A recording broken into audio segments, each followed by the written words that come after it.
प्रिय विद्यार्थियों, जैसा ही कल हमने स्टार्ट किया था धारा मापी, तो वही पढ़ रहे हैं हम चल कुंडली धारा मापी के प्रकार। प्रथम प्रकार निलंबित कुंडली धारा मापी। ठीक है, तो पहले सबसे पहले हम इसकी रचना के बारे में पढ़ते हैं, तब इसकी कार्यविधि देखेंगे। देखें तो आप देखें, तो जो आपकी निलंबित कुंडली धारा मापी होती है, पहले आप देखें आपकी निलंबित कुंडली धारा मापी होती है, वह क्या होती है, एक आयताकार होती है और चुंबकीय ध्रुवों एन व एस के बीच में रखी हुई होती है। ठीक है, तो मैं बना रहा हूं आपकी निलंबित कुंडली धारा मापी। ठीक है,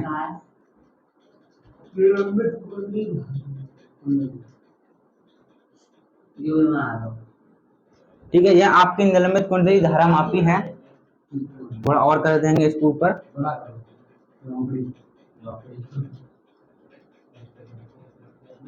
ठीक है, यह आपकी निलंबित कुंडली धारा मापी है, जिसे हमने चुंबकीय दो ध्रुवों एन व एस के बीच में रखा है। ठीक है,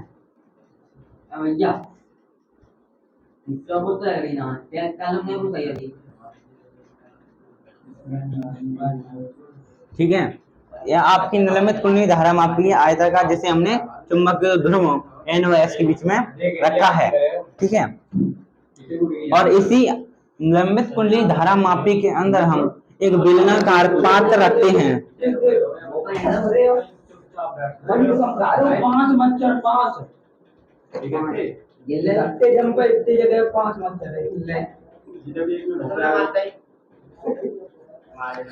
हम इस कुंडली के अंदर एक बेलनाकार क्रोड का प्रयोग करते हैं, जो इस कुंडली के अंदर भ्रमण धाराओं द्वारा उत्पन्न जो उष्मा है उसको क्या करता है, कम करता है। ठीक है, तो इसके ऊपर सिरे पर हम क्या लगा देते हैं, फास्फोरस ब्रोंज लगा देते हैं। यहाँ पर क्या लगा देते हैं, फास्फोरस ब्रोंज। फास्फोरस फास्फोरस क्या लगा देते हैं, ब्रोंज लगा देते हैं। इसी फास्फोरस ब्रोंज के ऊपर हम क्या लगा देते हैं, एक पेच लगा देते हैं T1। ठीक है, इसी स्प्रिंग के ऊपर हम पेच लगा देते हैं T1 और यहाँ पर हम समतल दर्पण लगा देते हैं। ठीक है, समतल दर्पण।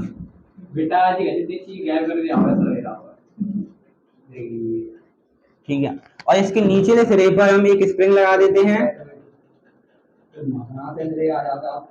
और अगले सिरे पर एक पेच लगा देते हैं, पेच T2। ठीक है, यह आपकी निलंबित कुंडली धारा मापी बन चुकी है। अब ध्यानपूर्वक देखना। तो हम अब इसकी रचना लिखेंगे। आपने हेडिंग लगाओ रचना। हाँ, जो चित्र में जिन जिन चीजों का हमने प्रयोग किया है उसी चीजों को रचना में लिख दें, आपका काम हो जाएगा। तो आप क्या देंगे, देखो निलंबित कुंडली धारा मापी में क्या होता है, एक आयताकार कुंडली होती है जिसे चुंबकीय ध्रुवों एन व एस के बीच में रखा जाता है। लोहे की क्रोड होती है। ठीक है, रख दिया। अब इस कुंडली के अंदर लोहे की एक बेलनाकार क्रोड को रखा जाता है, जो इस कुंडली के अंदर जो भंवर धाराएं होती हैं, आगे वाले चैप्टर में पढ़ोगे, जो भंवर धाराएं होती हैं इसके अंदर क्या करती हैं, हीट उत्पन्न करती हैं, जिसको ये क्या करता है, बेलनाकार पात्र क्या करता है, इसको कम करता है। इसी कुंडली के ऊपर एक फास्फोरस ब्रोंज की एक पत्ती होती है, क्या होती है, पत्ती संयोजित होती है, और इसी फास्फोरस ब्रोंज के ऊपर क्या होता है, एक पेच लगा होता है जिसे हम T1 बोलते हैं। ठीक है, फिर हम नीचे की तरफ आएंगे और इसके नीचे की तरफ एक स्प्रिंग और पेच T2 संयोजित होता है। ठीक है, अब आपको समतल दर्पण का प्रयोग क्यों करते हैं, जब आपकी कुंडली घूमेगी तो जितने विक्षेप हमें प्राप्त होंगे, जितनी भी रीडिंग प्राप्त होगी, वह हमें समतल दर्पण में प्रदर्शित की जाएगी। तो प्रिय विद्यार्थी आप देखें, तो मैंने इसकी निलंबित कुंडली धारा मापी की रचना लिखी है। तो मैंने क्या लिखा, निलंबित कुंडली धारा मापी में एक आयताकार कुंडली चुंबक के ध्रुवों एन व एस के मध्य रखी होती है। आप देख सकते हैं आयताकार कुंडली चुंबक के ध्रुवों एन व एस के बीच में रखी है। फिर मैंने बताया इस कुंडली के मध्य में एक क्या है, बेलनाकार लोह क्रोड रखी है, जो क्या करता है, इस कुंडली के अंदर भ्रमण धाराएं होती हैं, उनके द्वारा उत्पन्न उष्मा हानि को क्या करती है, कम करती है। ठीक है, फिर मैंने क्या बताया, और इस कुंडली के ऊपर फास्फोरस की ब्रोंज की एक पत्ती होती है, एवं बगल में क्या होती है, इसके ऊपर एक पेच लगा होता है जिसे T1 बोलते हैं। ठीक है, इसी प्रकार और जो इसकी कुंडली घूमेगी तो जितनी भी हमें रीडिंग प्राप्त होगी वह आपके समतल दर्पण में प्रदर्शित की जाएगी। फिर मैंने बताया इसके निचले सिरे पर एक स्प्रिंग और पेच T2 संयुक्त होता है। तो यही मैं लिखा, कुंडली के गुणन के दौरान प्राप्त विक्षेपों की संख्या समतल दर्पण द्वारा प्रदर्शित की जाती है एवं इसके नीचे वाले सिरे पर स्प्रिंग एवं पेच T1 संयोजित होता है। तो प्रिय विद्यार्थियों, अब हमने इस नियमित कुंडली धारा मापी की कार्य विधि देखी। तो हमने कार्य विधि किस प्रकार देखी, तो हमने क्या किया, इस पेज T1 एवं T2 का संपर्क हमने बैटरी से किया। बैटरी से किया तो इसमें करंट आई तो आपकी जो कुंडली है इसकी सम्मुख हो, जहां पर क्या लगा, आपका बल लागू लगा, जिससे कुंडली आपकी घूमने लगी। जब आप कुंडली घूमने लगी तो जो आपकी स्प्रिंग है इसमें ऐठन आई। ऐठन क्या करेगी, कुंडली के घूमने का विरोध करेगी। तो कुंडली के घूमने का कौन विरोध कर रहा है, ऐठन विरोध कर रही। तो ऐठन के कारण एक बल उत्पन्न हो जाता है, जैसे हम बोलते हैं प्रत्यानयन बल। प्रत्यानयन बल क्या करता है, कुंडली के घुमाव का क्या करता है, विरोध करता है।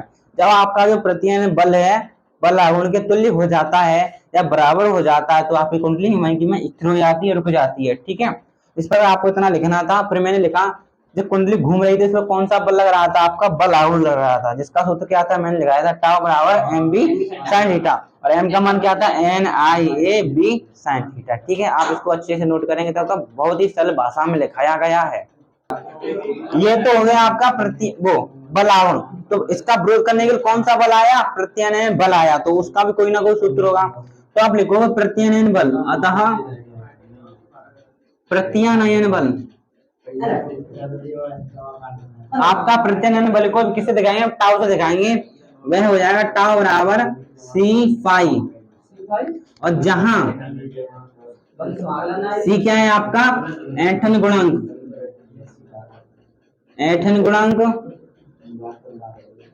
और फाई है आपका विक्षेपों की संख्या।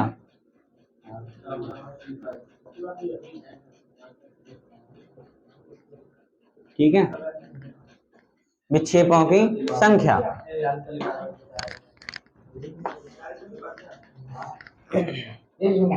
तो आपने क्या देखा था, जो आपका प्रत्यानयन बल है बल आघूर्ण के बराबर हो गया। तो मैं लिख सकता हूं, इसको भी टाउ से दर्शाएं, उसको भी टाउ से दर्शाएं, दोनों बल आपस में बराबर करेंगे। तो मैं क्या लिख दूंगा, बीना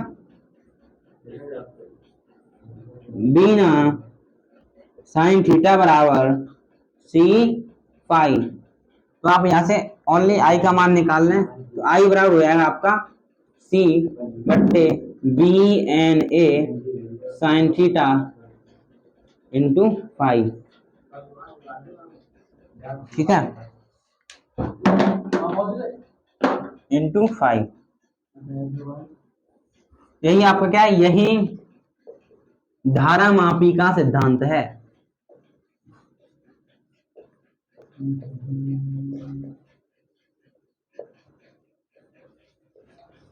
यही क्या है आपका, यही धारा मापी का सिद्धांत है। आप इसको अच्छे से नोट करेंगे, समझ में ना आया हो तो आप त्रुटि लेकर हमारे पास आए, हम इसका समाधान करेंगे। तो अब आप देखेंगे त्रिज्य चुंबकीय क्षेत्र। तो प्रिय विद्यार्थियों, हमने देखा त्रिज्य चुंबकीय क्षेत्र क्या होता है। तो मैंने आपको कुछ समय पहले बताया था, जब आपकी एक समान चुंबकीय क्षेत्र में आयताकार कुंडली रखी थी तो उस पर बल आघूर्ण लग रहा था। तो उस बल आघूर्ण के मान को अधिकतम करने के लिए आपको क्या करना है, उस कुंडली को चुंबकीय क्षेत्र के समांतर रख देना है। तो इस प्रकार जो क्षेत्र उत्पन्न होगा उसे हम क्या कहेंगे, त्रिज्य चुंबकीय क्षेत्र कहेंगे। तो आपने क्या देखा, तो हम जानते हैं टाउ बराबर होता है एम बी साइन थीटा। आपको बल आघूर्ण का मान अधिकतम चाहिए, अधिकतम करने के लिए आप थीटा को 90 रख के लगा दिया, टाउ मैक्सिमम बराबर एम बी साइन थीटा। तो कुछ समय पहले हमने पढ़ा था आई बराबर सी फाइव बट्टे B N A sine theta. तो साइन थीटा तो पूरा गायब हो गया, तो आपका ये बच्चा आई बराबर सी फाइव बट्टे बी एन ए। सी बट्टे बी एन ए को हमने के मान लिया, जैसे हमने बोला परिवर्तन गुणांक, इसको मैंने के रख दिया, और आई बराबर निकल कर आया आपका के पाई। और जहां आपको सीधा सीधा दिखाई दे रहा है आपका आई है विक्षेपों की संख्या के समानुपाती है। अब आप देखेंगे धारा सुग्राह्यता। देखो आपको क्या करना है, जो आपकी कुंडली है उसमें आपको थोड़ी करंट देनी है। किसी कुंडली में कितनी करंट देनी है, अल्प करंट देनी है।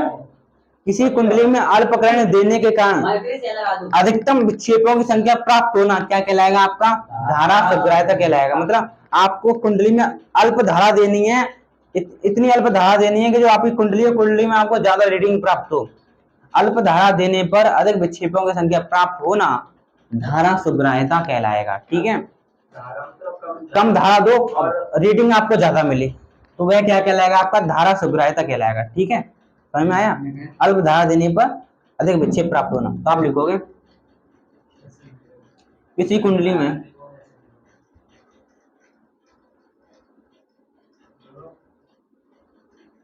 अल्प धारा देने पर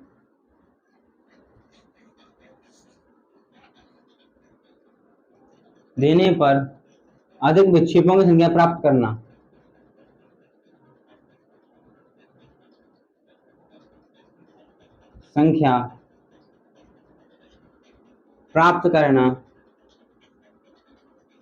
धारा सुग्राहिता कहलाता है।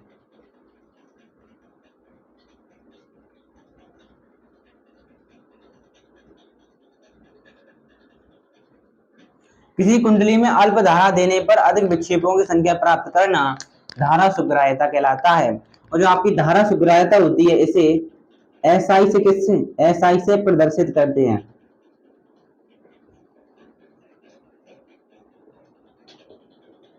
किससे प्रदर्शित करते हैं? एसआई से प्रदर्शित करते हैं। ठीक है, धारा सुग्राह्यता किससे प्रदर्शित करते हैं? एसआई से।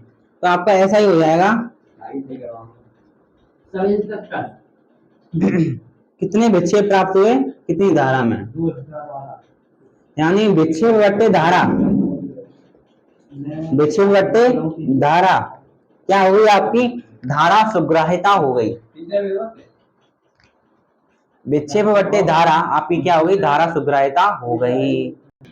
तो ठीक है, तो आपका ऐसा ही निकल कर आया विक्षेप बट्टे धारा। अब आपको यहाँ पर विक्षेप और धारा का मान लगाना, आप ध्यानपूर्वक देखें। हाँ, तो मैंने अभी आपको लिखाया था, क्या लिखाया था? I बराबर C बट्टे B/N/A ब्रैकेट में फाई, अधिकतम वाले की बात चल रही है, यही तो था। अब आपको क्या करना है? देखो, आपको क्या करना है, फाई को इधर लेके आओ। तो I बट्टे फाई बराबर क्या निकल कर आया? C बट्टे B/N/A। आपको यहाँ पर देखें, आपको किसकी जरूरत है? फाई बट्टे आई की। क्या मिला आपको? I बट्टे फाई। यहाँ चाहिए फाई बट्टे आई, यहाँ मिला आपको I बट्टे फाई। तो मैं इसको पलट दूं तो ये नहीं हो जाएगा? ठीक है, तो आपका ऐसा ही क्या निकल कर आया? ऐसा ही निकल कर आया B/N/A बट्टे C। ठीक है, ये आपका क्या हो गया? धारा सुग्राह्यता हो गया। क्या हो गई? आपकी किसी कुंडली की धारा सुग्राह्यता हो गई। हाँ, तो प्रिय विद्यार्थियों, सन 2023 की परीक्षा में सवाल आया था ऐसा ही कि आपकी धारा सुग्राह्यता आपसे पूछा था, धारा सुग्राह्यता को किस प्रकार बढ़ाया जा सकता है। ठीक है, देखो आप दिखाई दे रहा है आपको सीधे सीधे ऐसा ही बराबर है B/N/A बट्टे C के।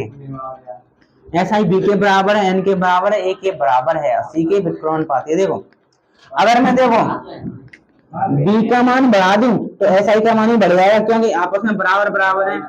तो हम कह सकते हैं धारा सुग्राह्यता का मान चुंबकीय क्षेत्र तीव्रता बढ़ाने पर बढ़ जाएगा। अगर मैं N का मान बढ़ा दूं तो SI का मान बढ़ जाएगा, क्योंकि आपस में बराबर है, यानी फेरों की संख्या बढ़ने पर धारा सुग्राह्यता का मान बढ़ेगा। अगर हम A का मान बढ़ा दूं तो SI का मान बढ़ेगा, क्यों? बराबर है, बराबर है। तो कह सकते हैं क्षेत्रफल बढ़ने पर धारा सुग्राह्यता बढ़ती है।